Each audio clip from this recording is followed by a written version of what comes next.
Hey guys, Dustin here. Welcome to another episode of Horroritis. Today is episode 3 of our year-long series called 12 Months of Foreign Horror, or 12 Mofo. Yeah.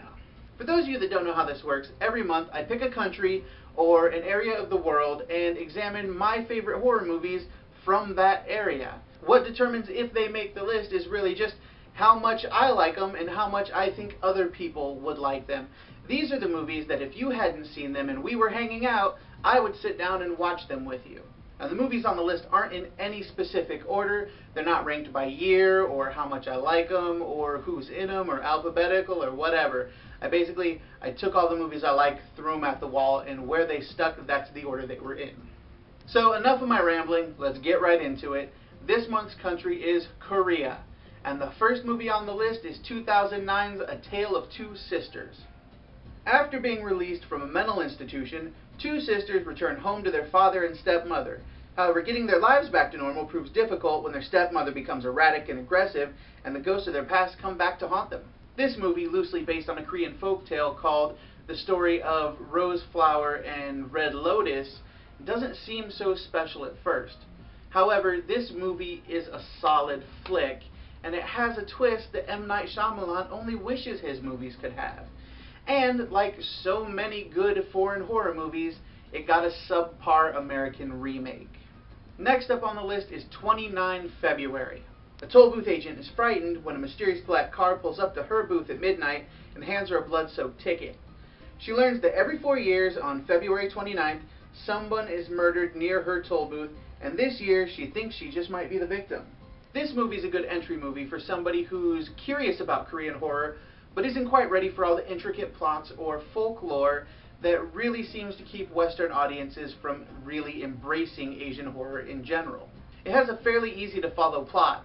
I mean, we're not talking about slasher movie boobs and blood simple, but it's easy enough to follow, and it still maintains enough twists and turns to keep you guessing until the end. It's definitely worth checking out. Next up on the list is Into the Mirror. When a series of suspicious suicides take place in a mall about to reopen after a fire, the police are called in to investigate.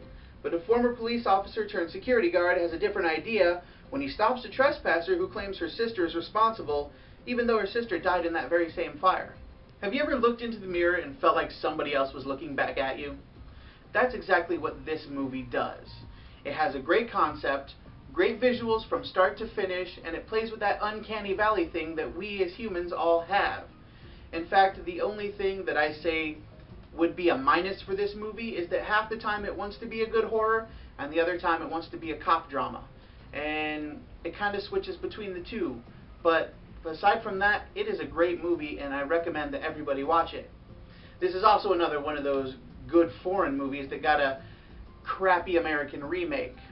Although the remake of this one actually starred Kiefer Sutherland, so make of that what you will. Next on the list is The Host from 2006. When a giant monster emerges from the Han River, a snack bar owner and his family must fight to save his daughter from the monster's clutches. You don't see a lot of creature flicks coming out of Korea, mostly because the budget for that sort of thing can get kind of steep. But when they do make one, they make it well, and this movie is a prime example of that. Now, it does have sort of a down ending, but it's still very much worth the watch. Okay, now, special mention, Pulgasari from 1985. When a blacksmith in feudal Korea is imprisoned and accused of being a part of a peasant rebellion, he uses the last of his life to fashion a golem and pray for it to save his people from the wicked king.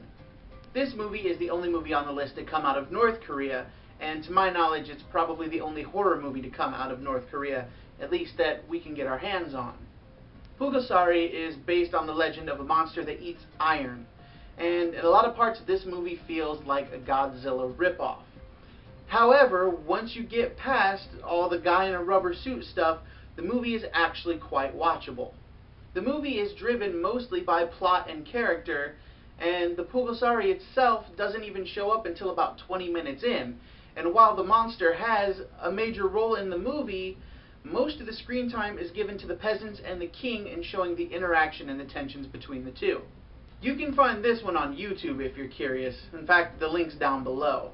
I don't think anybody will get upset with you for watching it there instead of buying a copy. In fact, I don't even know if you can buy a copy. I'm going to have to look into that. But that's it for this video. If you liked it, hit the like button. If you want to see more, hit the subscribe button. I've got more reviews coming for you.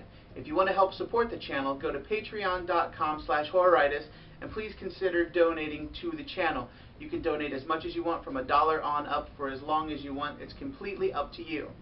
Any revenue gained from that will go directly back into the channel for upgrading equipment or adding extra features like audio commentary to movies or organizing mass online movie watches, which I'm actually working on. So if any of that sounds good to you, go over to the Patreon link and consider donating.